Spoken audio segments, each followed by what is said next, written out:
Hello everyone, I think some of you haven't heard of this thing, so what is exactly the Fog Nightmare farm?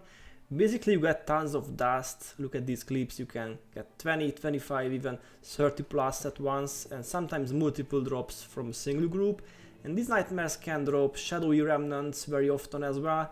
These are good for salvaging for even more dust, because they contain 2 or 3 dust, or you can save them for Winter's Day and exchange them for some consumable points. The 1-to-1 exchange ratio is good, you can pile up some boost, wheat or party points like this. These Necros drop many salvageable weapons too. Look at how easily you can get iron and bones as well. If you want to craft consets, you can farm free materials here, not bad at all.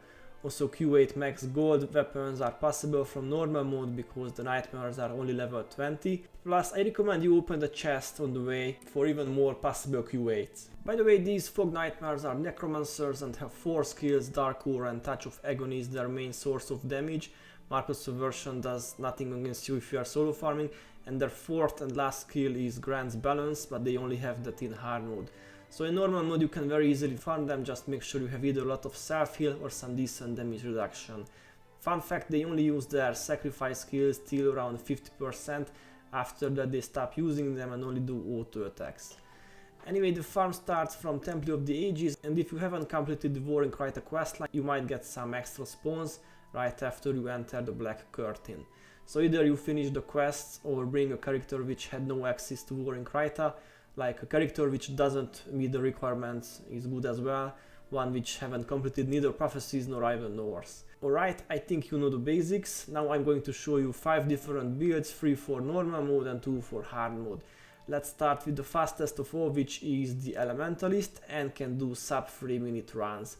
I haven't mentioned yet, but the nightmares have only 60 armor against elemental damage, so any skill which do elemental damage works well against them. Shockwave, Earthquake and Aftershock destroy them quickly, and they have no time to run away from the AoE. Stoneflesh Aura reduces most of the damage, and other enchantments helps with maintaining both energy and HP. The Dervish and Para heroes are only optional, but in my opinion they can help with both condition removals and self-heal, so why not? And once you are ready, leave Temple of the Ages, flag the heroes, and if you want maximum speed, use 1 point of alcohol. And if you don't use any, you can still break aggro in normal mode. Avoid the reed stalkers and run straight till you see the cute froggy in the swamp, then Sir Robert and the damned cleric. If you don't see the cleric but other fools like the white mantles here, then you have Warring Krita activated and the whole running phase gets more difficult. There are always some pop-ups at the cleric, but you don't need to worry about them, just run and they will stop chasing you. When your HP is low, just use 1 enchantment like Aura of Restoration and micro some Mystic Healing on your character. Sometimes the Necrit Horseman group gets in your way, but they won't follow you for long either. Good to know, most of the waters here are poisonous. There is nothing to do with it, just check your HP every now and then, and if it's too low, click on your heroes, the healing skills, and heal yourself like this. Around after 1 minute of running we reach the Fog Nightmare area, and I like to bowl as many as I can, but when you practice, try to do only 1 group at a time. Make sure you have your enchantments up.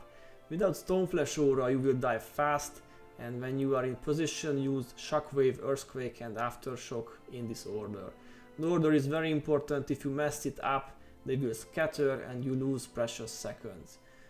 But don't expect dust from every group, usually you get 1 or 2 times each run. But this is like 50 or 60 in roughly 3 minutes, so this is more than decent. This island here has a lot of pop-ups, sometimes the boss too. If you get the boss, I don't recommend killing it, it takes too long and you won't get much from it. What I do recommend instead is running through the island and getting all the pop-ups. Always run sideways or the monsters will break aggro, and in normal mode with speed boost you must pay attention to that. Once you have a decent ball, spike and pick up the drops. Nice, we've got 58 dust from this 1 group, and to be honest only 1 big group left. And I like to farm all these groups at the same time with 1 spike. Again, if you want very fast runs, you must do the same like I do, but if you are a beginner you shouldn't do this, but only 1 group at a time. Now use Stoneflesh Aura, wait a bit and spike.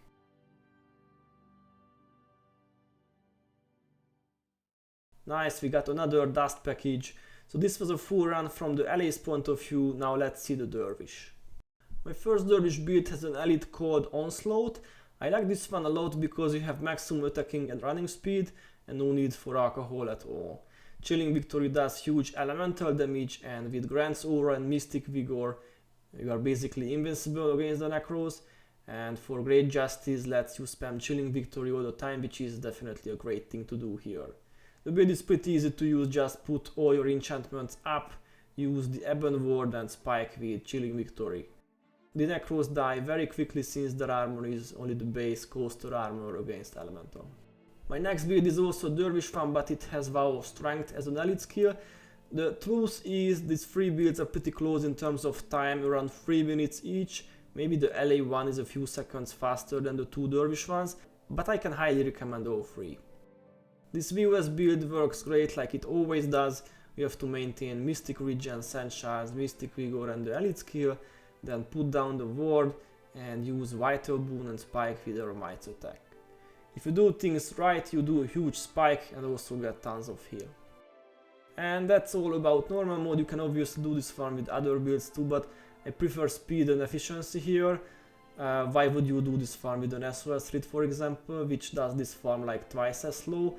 Of course it does work even in hard mode on a warrior, but to me it felt not right, so let me show you two other builds instead for hard mode, starting with something old school like the 55 HP Necro SS Spiker. Classic 55 Necro build more or less, Balthazar Spirit provides great energy management, Mending counters the poison and gives some minor self heal, Prod Spirit and Shielding Hands, and Absorption takes care of the tanking part. The trick here is to use the right wall trick, and as long as you can make the Necros stuck between the wall and your character, they can be farmed pretty fast, and since you are basically invincible, the amount of Necros can be 5, 10 or even more, it doesn't really matter. Sadly the Necros AI is too smart and only 3 of them will keep attacking you, but with some skillful moves you can use the right wall trick, and if you hex them with Spiteful Spirit, they die fast anyway. Use Defile and Desecrate enchantments for even more damage, and if the hex target stops attacking you, just hit that one particular Necro with your weapon and it will continue triggering SS. And the best thing about this build is the fact that the Necros can't really heal themselves with Grant's balance since your HP is very low. They will only get healed like 20 or 30, but you can kill them fast. And one more thing, in hard mode the island I showed you earlier where the monks and the boss can be found are no-go zones. Don't go any close because you will get into trouble. The spined AOEs have Signet of Judgment and other healing skills. The boss has Life Siphon, and so you can't really kill them. Just try to sneak away from this place like I do, and sometimes a monk will pop up, but Prod Spirit will save you of course, so just keep moving and it will stop chasing you after some time. Alright, finally another Dervish build for hard mode. This one is the fastest I could create for this farm. There is nothing new here, Vow of Silence of course, and great self-heal with Grant's Aura and Mystic Vigor. Silence works great against the Necro's self-heal, they can't use Grant's balance on you while you have VOS on you. I wouldn't recommend aggroing more than one group for beginners. The Nightmares deal tons of damage in big numbers, and even though this Derv build has tons of self-heal as well, they can beat you if you over-aggro.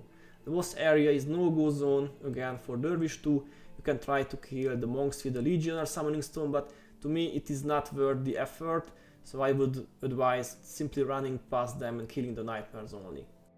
Just maintain all your Dervish enchantments and make sure you have maximum attacking speed. This is crucial, if you attack slowly, you get healed slowly. The Necros die fast anyway, just spam Aura Slicer and Reap Impurities, and if you feel like a pro Dervish and you want to test your skills against multiple groups, just make sure you have a vampiric site of enchanting and use the right wall trick. I wanted to show you this clip anyway, 10 Nightmares versus my Derv. Notice how I didn't use Vow of Silence on purpose.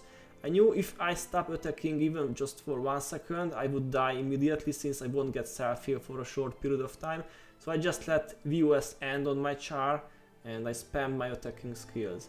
Look at my HP, it goes up and down like crazy. For sure the Nightmares used Grant's balance, but at least I could kill them, so you can always use this trick when things get bad. Okay, you've seen my builds, now you will know my stats. To be honest, it's a hard choice, hard mode versus normal mode, Hard mode gives definitely more dust than normal mode, but the fact that each run takes like a minute or two longer and that you must be concentrating more kind of equalizes them. So everything is a bit more in hard mode, more dust, more unit golds, bones, iron, even shadowy remnants, but you don't have a chance for Q8s of course. So the choice is yours, the builds are in the description. Hope you like this farm too. Thanks for watching, don't forget to subscribe to the channel if you haven't, and see you next time.